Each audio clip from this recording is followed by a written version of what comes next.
जैसा कि आपको पता है संपूर्ण भारतवर्ष में अभी लॉकडाउन लगा हुआ है और उसी के दरमियान जो विद्या का मंदिर है वो सारे मंदिर अभी बंद है।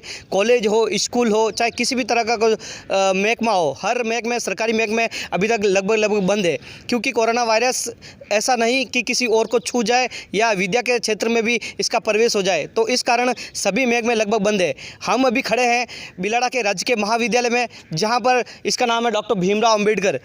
डॉक्टर भीमराव अंबेडकर राजकीय महाविद्यालय, यहाँ पर कला वर्ग पढ़ाया जाता है, बीए पढ़ाया जाता है और यहाँ पर लगभग जो विद्यार्थी है वो ग्रामीण क्षेत्र से आते हैं और सभी ग्रामीण क्षेत्र के विद्यार्थी इस विद्या प्रांगण में आते हैं। अभी यहाँ लगभग 3-4 साल हुए हैं पिचिया के अंदर इसको स्थानांतर कर दिया गया है कॉलेज को। पहले ये बिलाड़ा में था, अभी पिचिया हाईवे पर इसको स्थानांतर कर दिया गया है। तो अभी इस कॉलेज का नाम है डॉक्टर भीमराव अंबेडकर, पहले इसको राजकीय महाविद्यालय बिलाड़ा के नाम से जाना जाता था। तो ये एक जो कहानी है वो बड़ी अच्छी कहानी है, इसको सुनने में आपको बड़ा ही मज़ा आएगा कि डॉक्टर भीमराव अंबेडकर राजकीय महाविद्यालय अगर इस कॉलेज का नाम पड़ा तो कैसे पड़ा। तो आइए इसके लिए हम चलते हैं उनके पास, जिन लोगों ने इस डॉक्टर भीमराव अंबेडकर कॉलेज नाम बनाने में अपनी पूरी मेहनत की है इस कॉलेज को यहाँ पर, क्योंकि यहाँ पर ज़्यादातर जो लड़के होते हैं वो SC ST वर्ग से आते हैं और उन्हीं की मांग पर इस कॉलेज का नाम डॉक्टर BR अंबेडकर कॉलेज रखा गया है। तो आइए हम चलते हैं चर्चा के लिए। चलते हुए हम आए हैं बिलाड़ा के अंदर और बिलाड़ा के अंदर जय भीम युवा शक्ति संगठन के संस्थापक कैलाश कटारिया के पास पहुंचे हैं, जिन्होंने इस कॉलेज के नामकरण के लिए अपना संघर्ष और अपना जो बलिदान दिया है वो काफी सराहनीय है और काफी कोशिशें करने के बाद इस कॉलेज का नाम डॉक्टर भीमराव अंबेडकर राजकीय महाविद्यालय पड़ा है। तो आइए हम कैलाश जी से जानते हैं। सर नमस्कार, आपका बहुत बहुत स्वागत है हमारे चैनल पर। जी सर, आप हमें बताइए कि आपको कैसे प्रेरणा मिली कि इस कॉलेज का नाम डॉक्टर भीमराव अंबेडकर कॉलेज होना चाहिए। सर मैंने तो सबसे पहले सभी भारत के सभी महापुरुषों को मैंने अपने जी पढ़ा है। पढ़ने के बाद मुझे ये लगा कि बाबा साहब ने जो काम अपने भारत देश के लिए और दुनिया में बाबा साहब ने जो नाम अपने भारत का किया है, उनके जीने के संघर्ष के नाम से अगर ये बाबा साहब का नामकरण का कॉलेज का नाम हो तो मैं मानता हूं कि हम सब की तरफ से बाबा साहब को सच्ची श्रद्धांजलि होगी। इसलिए उसी दिन से हमने ठान लिया था कि बिलाड़ा कॉलेज का नाम भी बाबा साहब के नाम से होना चाहिए। जी सर, बहुत अच्छी बात है आपने कि बाबा साहब बिल्कुल हमारे भारत के लिए एक मसीहा थे, एक ऐसे नेता थे जिन्होंने संपूर्ण समाज के लिए संघर्ष किया था। तो उनके नामकरण के साथ साथ ये बिल्कुल होना चाहिए कि उनके नाम से स्कूल हो, कॉलेज हो, राज्य मार्ग हो। तो सर आपने इस कॉलेज के जो नामकरण के लिए शुरुआत की थी वो किस तरीके से की थी शुरुआत आपने? सबसे पहले हमने तो हस्ताक्षर अभियान चलाया था बिलाड़ा में ही। फिर हमने नगर पालिका को एक ज्ञापन भी दिया था कि कॉलेज का नाम आपके नगर पालिका क्षेत्र में आता है कॉलेज, तो बाबा साहब के नाम से होना चाहिए। फिर नगर पालिका ने भी एजेंडा में लेकर पार्षदों का साइन करवा करके राज्य सरकार को प्रस्ताव भेजा था, परंतु नामकरण में काफी दिक्कतें भी आई थी। जी जी, तो सर फिर आपने ये जो दिक्कतें आई थी, ये जो कठिनाई आई थी, इन कठिनाई को किस तरह से लड़ाई की, किस तरह से आगे बढ़े और किस तरीके से ये पूरा प्रोसेस हुआ, इसके बारे में हमें विस्तार से बताइए सर। हमने सबसे पहले तो यहाँ के बिलाड़ा के लोकल अधिकारी जो होते हैं, प्रशासनिक अधिकारी, SDM हो, तहसीलदार हो, सबको हमने ज्ञापन भी दिया। फिर डिस्ट्रिक्ट लेवल पे DM को भी दिया, संभागीय आयुक्त को भी दिया। वहीं से भी हमने हमारे प्रयास असफल होने का दिख रहा था। फिर हमने जनप्रतिनिधि से सहयोग मांगा। सबसे पहले स्थानीय विधायक निवर्तमान जो थे अर्जुन लाल जी गर्ग, फिर संसदीय क्षेत्र के सांसद PP चौधरी साहब, और फिर जो राजस्थान के निवर्तमान सरकार के जो मंत्री और विधायक थे उनसे संपर्क हमने किया। फिर हमने पत्राचार अभियान भी चलाया और सबसे ज्यादा सहयोग तो इस अभियान में सभी का रहा था, जिसमें हमारे संगठन के अध्यक्ष पंकज जी राठौड़ हैं और सभी पूरी कार्यकारिणी है और जनप्रतिनिधियों का भी रहा है। फिर यहाँ पे संघर्ष में थोड़ी सी बात ये आती है कि अलग अलग समुदायों ने भी अपने वर्ग विशेष के व्यक्तियों के द्वारा ये मांग करने लगी कि कॉलेज का नामकरण इस व्यक्ति के द्वारा, इस व्यक्ति के नाम से होना चाहिए। फिर हमको थोड़ी सी निराशा भी हुई कि ये काम शायद बीच में अटक सकता है। फिर भी हमने मन में ये ठान चुके थे कि हम पीछे हटने वाले नहीं है। फिर हमने ये लगातार कोशिशें जारी की, जयपुर भी गए, हम मंत्री महोदय से भी मिले, अपनी बात भी रखी।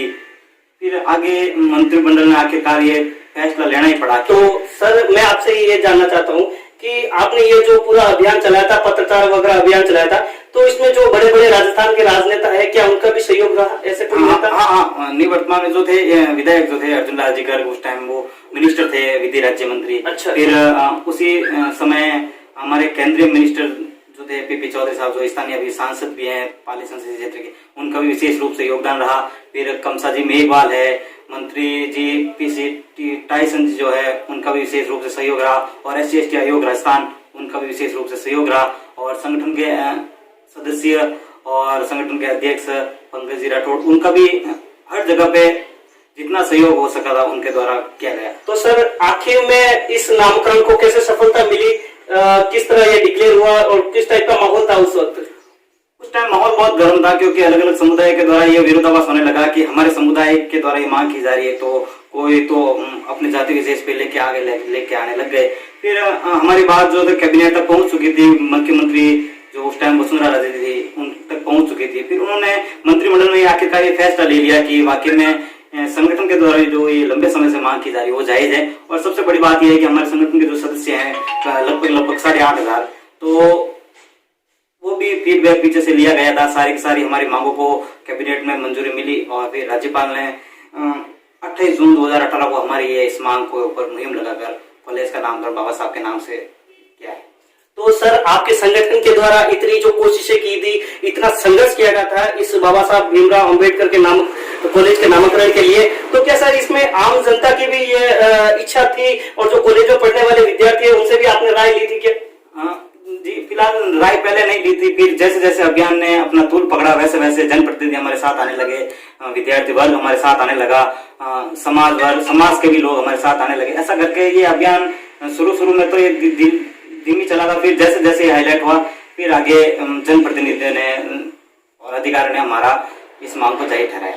जी, बिलाड़ा की एक बहुत ही बड़ी शख्सियत है कैलाश जी कटारिया, जिनसे आज हम मुलाकात कर रहे हैं और उन्होंने बताया कि बाबा साहब डॉक्टर भीमराव अंबेडकर कॉलेज के नामकरण के लिए उन्होंने कितनी संघर्ष करी, बड़े बड़े अधिकारियों के पास जाना पड़ा, बड़े बड़े नेताओं के पास जाना पड़ा और इसको बहुत कुछ ऐसे लोग भी थे जिन्होंने ये नाम को लेकर काफी विरोधाभास किया था।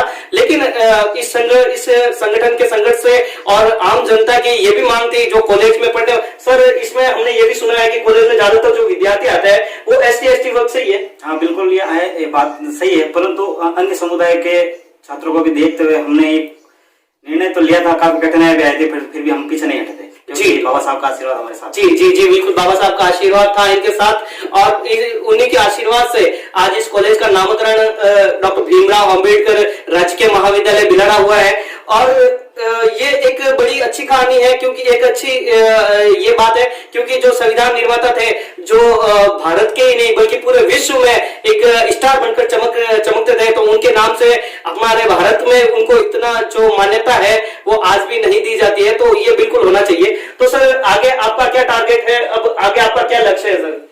जी, मेरे लाइफ में सबसे बड़ा रोल मॉडल बाबा साहब का रहा है। मैं उन्हीं की जीवनी हर समय पढ़ता रहता हूँ, उन्हीं के विचारों को फॉलो करता रहता हूँ। हमारी आगे की प्लानिंग यही है कि हम राजस्थान सरकार से बहुत जल्दी हम अभियान चलाएंगे संगठन के द्वारा कि राजस्थान के हर सरकारी कार्यालय में बाबा साहब के फोटो या चित्र लगने ही चाहिए। जी, क्योंकि जो कार्य बाबा साहब ने भारत देश के लिए जो किया है वो किसी महापुरुष या अन्य व्यक्ति ने नहीं किया। Baba Saheb is a role model is India. हमने ये भी सुना है कि जब किसी ST/ST समुदाय की कोई समस्या होती है या अदरवाइज किसी भी समुदाय की कोई समस्या होती है तो वो आपके पास अपनी समस्याओं को लेकर आते हैं और आप उनकी फिर हेल्प भी करते हो। तो सर ये किस तरह पॉसिबल होता है, किस तरह मतलब आप अधिकारी के टच में रहते हो, क्या सर इसके बारे में कुछ बताइए? ऐसा कुछ नहीं है, आप सभी के आशीर्वाद से मुझे लगता है कि जो भी व्यक्ति अपने पास आते हैं उनके काम जरूर होना चाहिए। मैं उनका काम अपना काम समझ के अधिकारी के पास उनकी समस्याओं को अवगत कराता हूं और अधिकारी भी उनसे सेटिस्फाई होते हैं। तो ऐसा करके जो सही बात होती है उनको हम अधिकारी तक पहुंचाते हैं और वो काम सभी के सहयोग से होता है। जी बिल्कुल, बहुत अच्छी बात की। कैलाश जी का कहना यह है कि जो मेरे समुदाय की जो मेरे ST/SC है या OBC या अदरवाइज किसी भी समुदाय की अगर कोई समस्या लेकर आता है तो मानव मात्र के प्रति उनकी जो भावना है उसको प्रकट करते हुए ये उनकी हेल्प करने के लिए अधिकारियों के पास संपर्क करते हैं, उनको जो समस्या होती है उससे अवगत कराते हैं और फिर अधिकारी को भी अगर ऐसा लगता है कि इसमें ये वास्तव में कुछ गलत है तो फिर वो उनकी सहायता जरूर करते हैं। तो सर लगभग हमने सुना है काफी अधिकारी आप लोग आपके टच में है, तो सर लगभग सभी आप लोगों को जानते हैं और आप भी उनकी मतलब हर तरीके से जानते हो, तो ये सर ये कैसे पॉसिबल, इसके बारे में बताओ। सब सभी के सहयोग से ही है, ऐसा कुछ नहीं है कि पर्सनली ऐसे कोई जानते हैं। सभी के जो काम होते हैं वो काम अधिकारी तक पहुंचाते हैं, चाहे वो कैसा भी काम हो। मुझे भी बड़ी खुशी होती है कि अपने क्षेत्र के लोगों की जो समस्या मेरे पास आती है वो अधिकारी तक और जनप्रतिनिधि तक पहुंचे और उसका निस्तारण हो। मुझे भी बड़ी खुशी होती है। जी साहब, डॉक्टर भीमराव अंबेडकर से किस तरह आप प्रेरित हुए, किस तरह मतलब आपको उनकी लगन लगी और आप उनके पथ चिन्हों पर चलने लगे? वो दरअसल क्योंकि हमारे परिवार में उठते बैठते रहते हैं सभी परिवार के सदस्य। हमारे परिवार में शिक्षाविद हैं प्रताप राम जी, तो टीचर भी हैं वो। तो उन्होंने एक बार बताया था कि हम टीचर होते हुए भी हमारे साथ ऐसे भेदभाव होता रहता है, इतना बड़े अधिकारी होते हुए भी। फिर मैंने भी ये सोचा था कि ये इतने बड़े अधिकारी होते हुए भी उनके साथ ऐसा हो रहा है, तो ये ऐसी क्या चीज़ है हिंदुस्तान में कि ये हो रहा है। फिर उन्होंने ये बताया, हमारे परिवार के सदस्य हैं शिक्षाविद प्रताप राम जी, उन्होंने बताया कि बाबा साहब को पढ़ने से आपको सारी व्यवस्था या सारी चीज़ों के बाद में आपको पता चलेगा। तो मैंने भी उनका कहना माना और बाबा साहब को कंठस्थ पढ़ा भी है और सब चीज़ों को समझा कि बाबा साहब का संघर्ष भी जाना है। फिर पढ़ने के बाद मुझे भी ये लगा कि वाकई में सबके हिंदुस्तान के रोल मॉडल और खास करके मेरे रोल मॉडल जो है वो बाबा साहब ही है, तो उनके नामकरण से ये होना चाहिए। तो आपने ये संस्था बनी है जय भीम युवा शक्ति संगठन, तो मतलब इस संस्था का कहाँ तक ये संस्था फैली हुई है, कहाँ तक इसका प्रचार है और इस संस्था के द्वारा कौन कौन से ऐसे बड़े बड़े कार्य किए हुए हैं? अभी तक आपने कौन कौन से कार्य किए बिलाड़ा के अंदर? देखो, सबसे पहले इसकी शुरुआत तो 22 अक्टूबर 2013 को हुई थी मीटिंग लेके। फिर आज तक जो है इसका सदस्य जो है 8,500 के लगभग बन चुके हैं। अच्छा। उसमें 1700 के समथिंग लड़कियां भी है, बाकी बॉयज भी है। सभी के सभी 18 साल से ऊपर है। और आज तक हमारे ये संगठन ने सबसे बड़ा काम तो ये कॉलेज के नामकरण का ही किया है। फिर बीच बीच में पौधारोपण अभियान,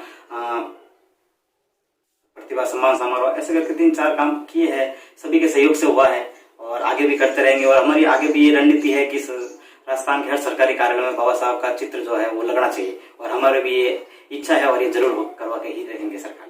जी, बहुत अच्छी बात है। बाबा साहब की तस्वीर जो भारत रत्न से सम्मानित है, जो भारत के रोल मॉडल है, जो रियलिटी में जिनके पास अंतर्राष्ट्रीय 9 भाषाएं और 32 डिग्रियों का ज्ञान था, उनकी तस्वीर तो हर सरकारी कार्यालय में होनी ही चाहिए। सर, मैं आपसे ये भी जानना चाहता हूँ कि आपके इतने बड़े सब कुछ है, आप सभी बड़े बड़े अधिकारी थे और बड़े बड़े राजनेताओं के टच में भी है, तो क्या भविष्य के अंदर आप भी राजनीति के अंदर जाना चाहते हैं सर? जी, ऐसा कुछ नहीं है। लोग कयास जरूर लगाते हैं, पर तो ऐसा मेरे मन में विचार अभी तक आया नहीं है और नहीं आने का विचार है। मेरे मन में विचार यही आया था कि संगठन बनाने का उद्देश्य यही था कि जो जनप्रतिनिधि या बड़े बड़े जो लोग हैं वो समुदाय विशेष का नाम लेकर गलत यूज कर लेते हैं, उनका पता नहीं किस तरीके से कार्य करवाते हैं, अपना नाम आगे ले आते हैं, परंतु ऐसा अभी तक मेरे मन में ऐसा ख्याल नहीं आया है। इसीलिए मुझे ये आवश्यकता पड़ी कि समाज को संगठित करने का ये एकमात्र जरिया ही है कि संगठन बनाया जाए और उसको सही तरीके से चलाया जाए। जी, बहुत अच्छी बात की इन्होंने कि समाज को अगर आगे बढ़ाना है तो उसके लिए एक संगठन की आवश्यकता होती है और संगठन अगर मजबूत होगा तो समाज निश्चित ही आगे बढ़ेगा। तो सर केला जी, मैं आपसे क्वेश्चन ये भी करना चाहूंगा कि आप मेरे जनता को, मेरे दर्शकों को क्या संदेश देना चाहोगे बाबा साहब के प्रति? हम ये संदेश देना चाहते हैं और राज्य सरकार से और केंद्र सरकार से ये मांग करते हैं कि जिस तरीके से वर्तमान समय में टीवी चैनलों के माध्यम से जिस प्रकार रामायण और महाभारत के द्वारा लोगों को जागरूक किया जा रहा है, हम यही चाहते हैं कि बाबा साहब की जीवनी को भी टीवी पर प्रसारित किया जाए, नेशनल चैनल पर प्रसारित किया जाए, ताकि लोगों को पता चले कि जिस महापुरुष ने भारत के लिए इतना जो कुछ किया है तो उनको समझ सके और उनके द्वारा बताए गए मार्गों पर चल सके। जी, बहुत बहुत धन्यवाद सर।